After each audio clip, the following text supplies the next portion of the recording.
The rest of your trip home is uneventful, but one thing is clear. Someone is hunting you. This ambush was no chance gang warfare, but an organized attempt on your life. If Green Rangers was right, then whoever killed him is now after you. The PD that you retrieve from your attackers may hold some answers. It's time to return to your safe house and consult Paul Amsel.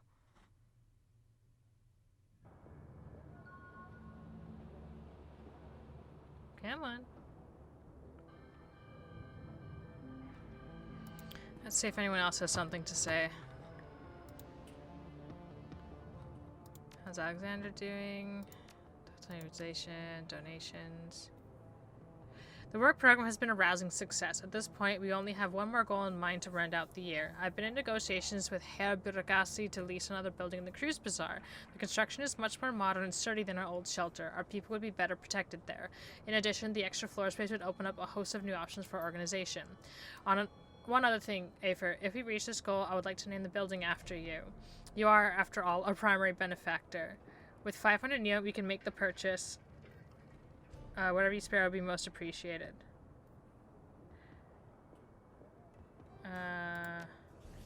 Yeah, I'm sorry for you to be strapped for cash. A common refrain. He gives you a sad smile. I appreciate the thought all the same.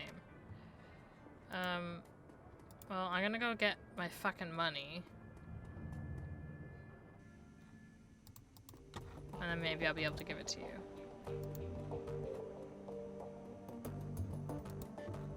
Oh, I also have Payday to put up for sale now as well.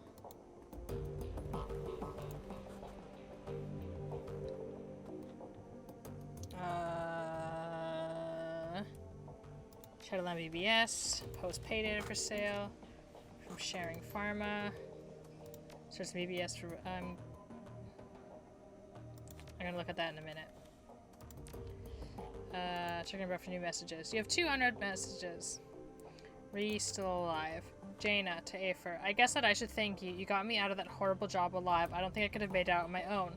What happened on that run took everything else away from me, but at least I'm still breathing. The Lodge turned me into a killer, Afer. That gnaws at my guts every minute of every day, and I still can't sleep at night. Innocent people, normal people, died because of what I did. And you know why they made me do it? Because they could. I don't know. Maybe this doesn't bother you. You're a Shadowrunner after all. You keep up all the time. Just another day at the office, huh? Well, I'm not like you. I can't just kill people on the job and forget about the next day. This is gonna haunt me for the rest of my life. I don't know how to live like this, but it's still better than not living at all. That's what I keep telling myself, and so I figured that I might as well tell it to you too. The screen flickers to life, and Mallet's face appears. From the shifting background and ambient noise, it's clear that this message was recorded on a portable device. Hoi, Afer! Just wanted to tell you that I've met with limited success in working on a stack of DVDs. It's a thorny problem, but at least I'm making some headway. If you look on the table beside your DVD player, you'll find another recovered disc. I wasn't able to salvage all of the files on it, but I think you might find what I did recover to be of interest. For my part, I'm going to continue working on the other DVDs. To tell you the truth, I wouldn't hold out much hope, though. They're all badly damaged and suffering from disc rot besides. I'll be in touch. My best to you and your team. The message ends in the image phase. You find yourself back at your inbox. Open the jobs directory, claim payment for the farmer cleanup job. No sense in mincing words. Your job performance was satisfactory at best. Your fee will be transferred immediately. Enjoy it while it lasts because you'll never work for us again. A moment later, a second message pops into your inbox. Your payment details. Yay. Prototype extraction. Amsel's face winks onto the screen. Afer, here you'll find the complete transcript of a conversation with Herr Schmidt, a potential client. As you will see, the details of this job are a bit more vague than I would like, but the payout is quite substantial. After reading the transcript, you may choose whether or not to accept the job. If you respond in the affirmative, our client will be notified and I'll make all necessary preparations for the run. One other thing, Herr Schmidt provided me with a device to assist you on the run. He calls it a little back box. Apparently it can be used to compromise the power and security systems of the run site. If you opt to take the job, be sure to take it with you. I think I've read this already.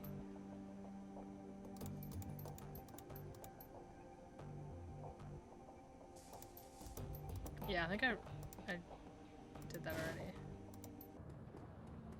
I'm somewhat tempted to reload back into that quick save I made and, like, do the job properly. Well, I don't know if you ever get a job from this Herfies anyways.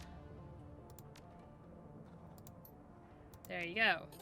Sam's eyes widen. This is incredibly generous. Thank you, my friend. Not a big deal, Sam. Do good with it. I don't know what to say, Afer. With this donation, we have reached our final goal. I'll speak with Birdagasti immediately and provide him his down payment. The Afer Civic Center will stand as a monument to your generosity and care. Thank you once again. You have been a godsend to the poor of the Cruise Bazaar, and I will see to it that they know it. The Afer Civic Center has a nice ring to it. I'm happy that you're pleased. You've more than earned it. Yeah, I should probably talk to what's his name about the PDA, and maybe talk to my buddies, see if anyone else has anything to say about what happened. One look at Blitz's face is enough to tell you that something is gnawing at him. He stands beside his table, playing with a coffee spoon.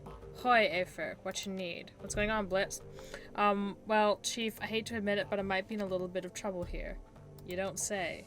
There's an awkward pause, then Blitz plows on ahead. Well, you remember those creditors I told you about? The ones who loaned me all of that money? Yes. Yeah, well, as it turns out, some of them are a little less forgiving than I thought they were. Keep talking. Well, one in particular seems to have taken things kind of personally. How personal are we talking about here? I got a package in the mail. It had somebody's thumbs in it. Thumbs?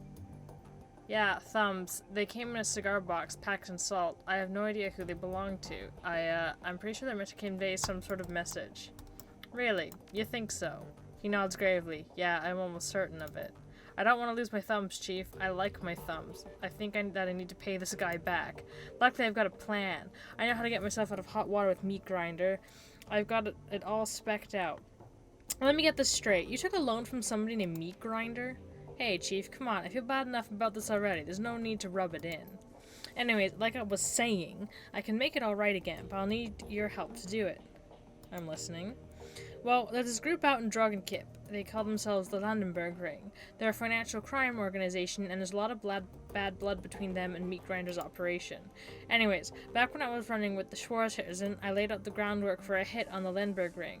I was never able to make good on it, though. For some reason, none of the other gangers ever volunteered to help out.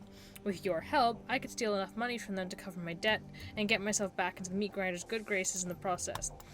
So what do you think? A quick run, just you and me, with me in the Matrix, and you as my woman on the ground. We hit them, satisfy my debt, and laugh about it on our way back home. Sound like a plan? I might be interested. Depending on my cut of the profits, that is.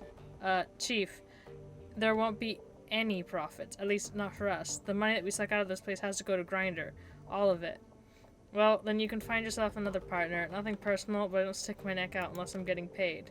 Oh, come on, Chief, as if I've never stuck my neck out for you. Hell, that's all I've been doing since I got here, and that's the thanks I get? I mean, you are getting paid.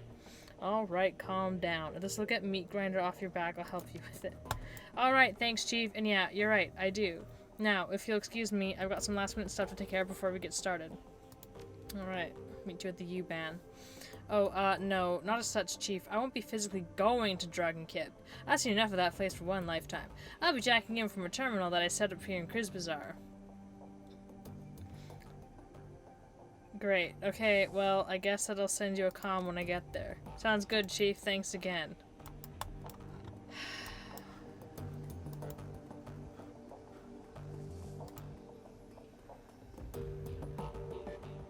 Dietrich raises a bottle at your approach. Hey, boss, you need something?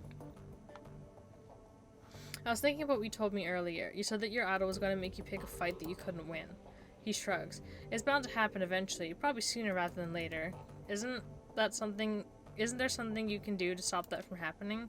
Well, I suppose that I could refuse, but that probably wouldn't be a good idea, especially not now.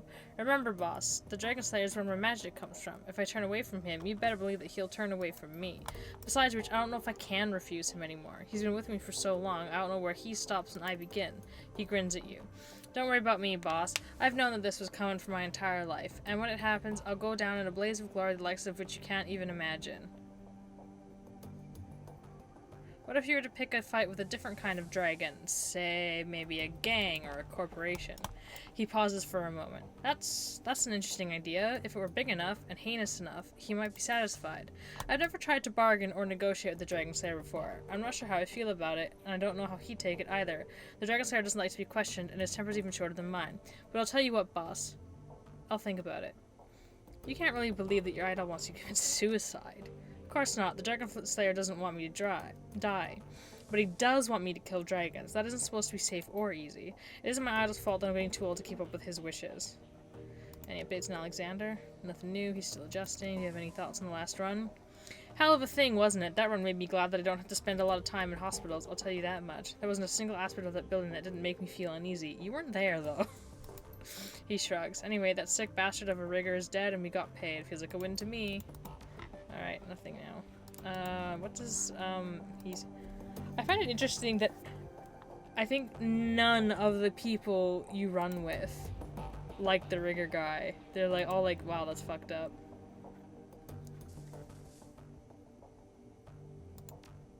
Okay, I guess I should have taken the chance to ask him questions when I was there. We'll talk to Iger.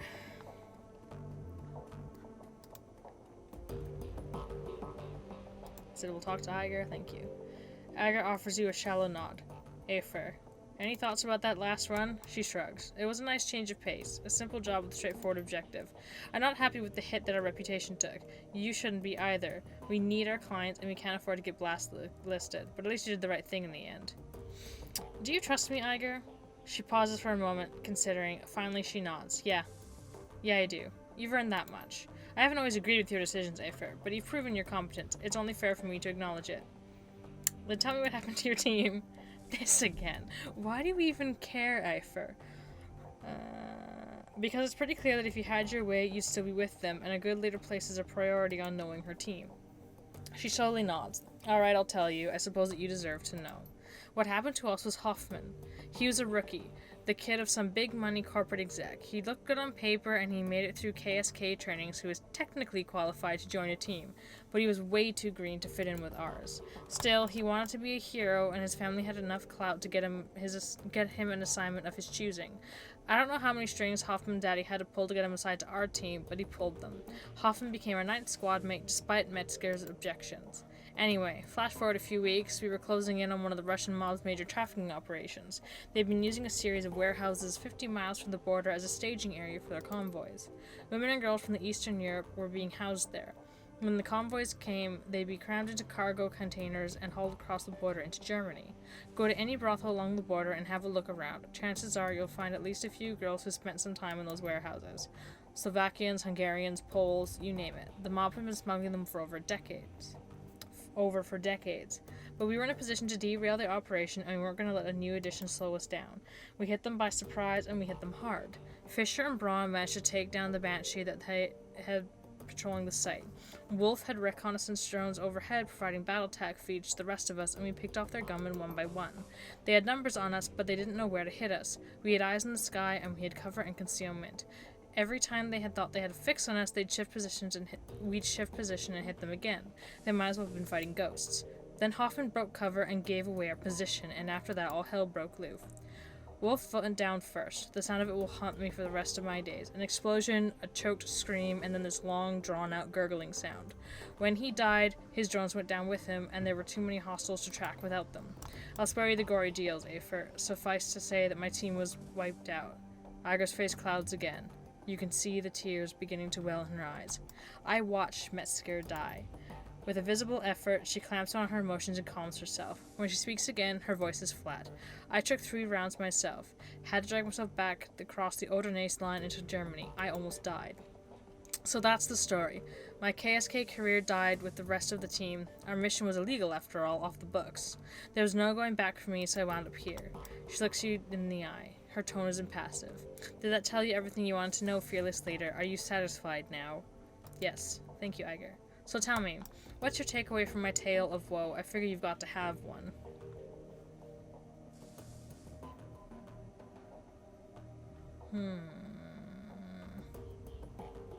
When Monica died, you blamed me because I was new to the team. But I'm not Hoffman, Iger. Yeah, she nods. I know that. And you're right, to a point. I might have judged you too harshly because of Hoffman, but everything else that I said was justified. Giving you command of this team was a hasty decision made for the wrong reasons. I stand by that assessment. But between then and now, I've been watching you like a hawk, and you've grown, Afer. You weren't the right choice to lead before, I still believe that, but you are now. Thanks, Iger. Good talk. She nods. Until next time.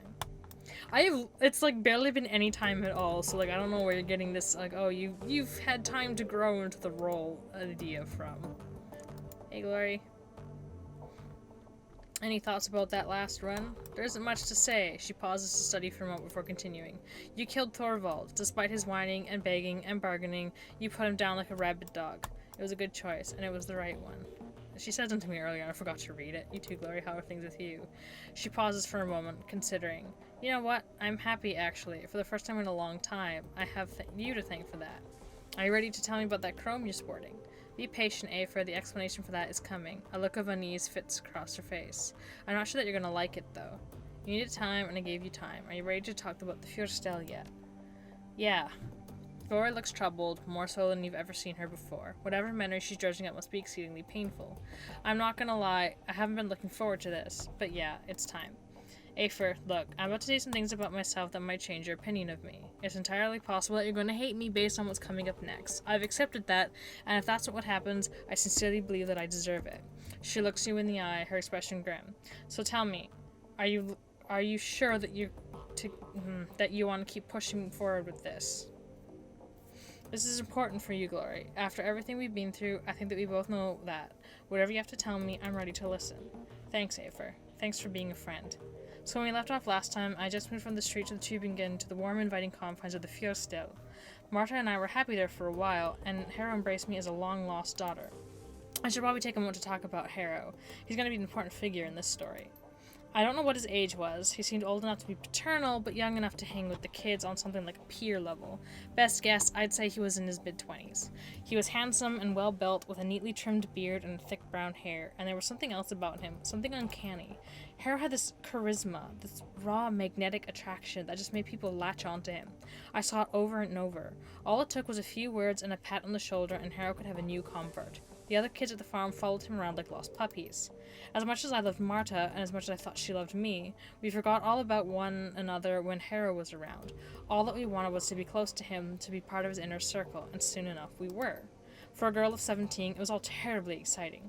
Harrow had these rules of living that he would teach us, rules about self-determination and the importance of disobedience. He claimed to have taught classes at the University of Berlin, where he painted us a mix between an earthly paradise and an anarchist playground. He goes how Feuerstel would be the focal point of a new movement for the children of the fatherland. He told us that we were special. We ate it up, of course. We were kids. For those of us in the inner sanctum, Harrow would share even more. He had power the likes of which I had never seen. Not my father's drunken fists or my own childish experiments, but genuine, incredible power. He said that it came from the horned god, an ancient deity that he venerated. He knew about my latent abilities right away, and he offered to teach me. Naturally, I accepted. I've heard of the horned god. His followers have a poor reputation, especially among women. Any bad reputation that they might have gained is well deserved, but there was more to it than that, as you'll see. Glory sighs. Hang with me, Afer. Rough waters ahead. So I began Harrow's apprentice. He taught me to channel magic and summon spirits. He taught me rituals and pagan traditions, Machiavellian philosophy, and nation ethics. Above all, he taught me to connect with his horned god, and through it I learned power and arrogance, and it was all downhill from there. For the next few years, I lived at Feuerstel at Harrow's enforcer and right-hand girl. I was also his sometimes wife and concubine, but that was a distinction that I shared with all the girls in the commune, including my beloved Marta. I came to learn that she'd been his long before she met me, but by that point I didn't care. I'd embraced the rules of living. I was Harrow's creature through and through. I didn't ask questions, and I walked the path that was in front of me. Other fun facts about those years: I learned cruelty. I had power now, and my new idol encouraged me to use it. Harrow did the same. Any children who didn't pull their weight were subjected to my tender mercies, and I was anything but tender. I took what I wanted rather than asking for it. I liked it. It was fun. I also came to learn that Harrow's horned god was not the icon-fierce worshipped by throwback cults across Germany. It was certainly a god with horns, but it came from an altogether different tradition. Care to hazard a guess? The devil? In the magically active community, we refer to it as the adversary, but yeah, same being, more or less. So my idol, the ancient deity that was feeding me my power, was the antithesis of everything that is right and good. And you know what? I didn't care. In our time together, Harrow and I committed more atrocities than I could count. At this point, I was onto all of his tricks. I knew that the Feuerstel was nothing more than a honey trap, carefully designed to lure local children into my master's clutches. I knew that the kids who seemed resistant to Harrow's brainwashing techniques wound up fertilizing the garden.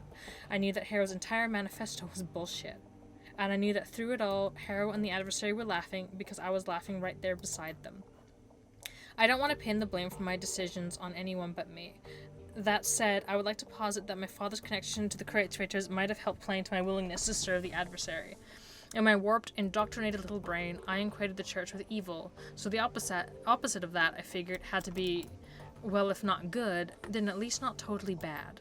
But I was kidding myself, of course. My new deity was the very definition of bad. Serving it made me bad. End of story. I can't excuse the choices that you made, but I can understand why you made them. That's big of you, Aphra. I genuinely mean that. Glory takes a moment to steel herself, then continues on. Anyway, one day, Harrow invited me on a field trip to Stuttgart. Over the years that I was in Feuerstadt, the commune had easily doubled in size.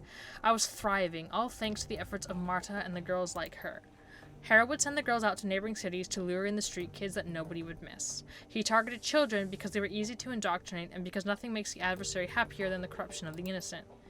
As we drove out to pick up the new recruits, I was already planning ahead. It was a foregone conclusion that I would pay my father a visit. The irony of a group of Great Traitors getting immolated by a genuine servant of the actual devil tickled me to no end. So when Harrow stopped to fill up on diesel, I hopped out of the van and headed out on foot to my parents' place. Harrow wasn't overly concerned about my absence. I had long since reached the point where I could assert my autonomy, and he knew that I'd be back. I wound up at my folks' house sometime around noon. I could hear the adversary whispering in my ears, telling me what to do.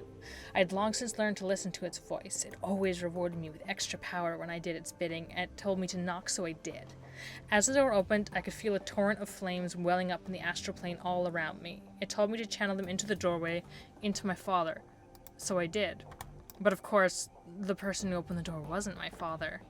It was my mother.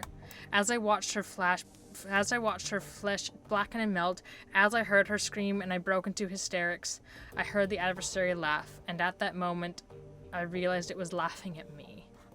I'm so sorry, Glory. Glory nods, a grim expression on her delicate face. Thanks. We're almost to the end now. Thanks for sticking with me. It was like a lever had been pulled. All at once, the bubble popped. I wasn't a powerful servant of the adversary. I was not Harrow's #1 girl. I was a ridiculous little fool who'd willingly tied her soul to the worst thing in existence. Realizing all of this was one thing. Actually, fixing it was something else entirely.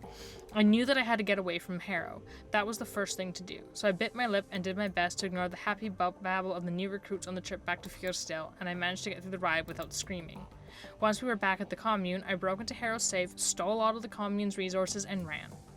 I don't know when Harrow realized what I'd done, or whether he even cared. All that I knew is that nobody came after me, so I kept running and running until I got to Berlin. Getting past the wall was fairly simple. You know how easy it is to obtain falsified papers. The biggest obstacle that I faced during my flight was the adversary itself. I could run from Harrow, but how do you run from something that's tied to your own soul? I have a feeling that I know. The haunted look in Glory's eyes is heartbreaking. She gives you another curt, grim nod. I walk into the office of the first street doc I could find, pointed out the biggest, bulkiest piece of cyber they had on display, and told him to put them into me. He tried to upsell me on better merchandise, arguing that what I was asking for was old and inefficient, better suited to be installed in a museum than in a body. He told me that I'd be shredding my essence, and that once it was gone, I'd never be able to get it back. I stuck to my guns. After all, shredding my essence was the whole point. Glory looks up at you. Her eyes are sunken and hollow, and the aura of loss about her is palpable. She looks like a woman has been through hell. That's all for now, Afer. You've heard the tale, and you know why I am the way I am. You know the things I've done and how much I have to atone for. If you still want my company, fine. If I've lost your friendship, I understand that too. But for now, I need to be alone. Jesus Christ. I was expecting that something had happened to her, like, she lost control of her magic power or whatever, got completely fucked up, and had to be implanted with, like, just whatever bullshit cyberware happened to be around, and she's kind of fucked up from, like, losing her magic, but that is holy shit.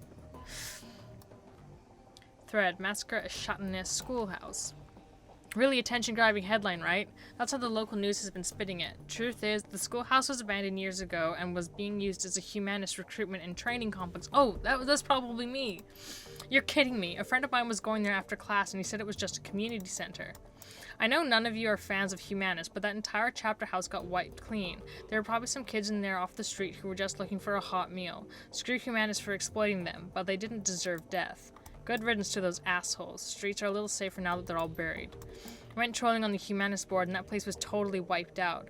Volker Stahl was in charge of that chapter house. Good riddance to that piece of dreck.